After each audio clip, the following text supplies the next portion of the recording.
It may sound sensational, but the growth rate of the Russian economy is ahead of the world average, and Russia has already overtaken Japan and Germany in terms of the size of its economy. Those were the words of the Russian president at the St Petersburg Economic Forum. At the end of last year, Russia's GDP growth was 3.6%, and in the first quarter of this year, 5.4%.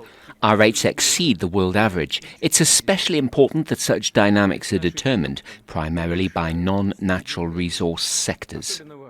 According to Putin, countries friendly to Russia account for 3/4 of its trade turnover. It should be noted, though, that Russia's main trading partners after the start of the conflict with Ukraine are China and India, which have become the largest buyers of Russian oil, and they get it with a big discount.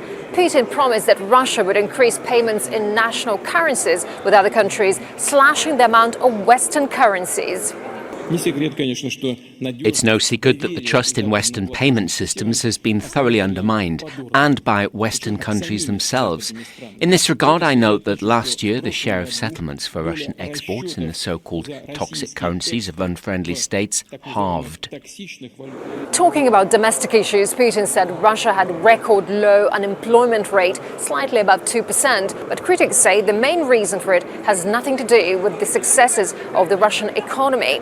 A small number of young people has now entered the labor market, and since the beginning of the conflict with Ukraine, demographic problems have intensified due to immigration and the drought. But still, statistics show people's wages grow, especially for those who are employed in the military-industrial sector, as the country's economy is being increasingly put on a proper war footing.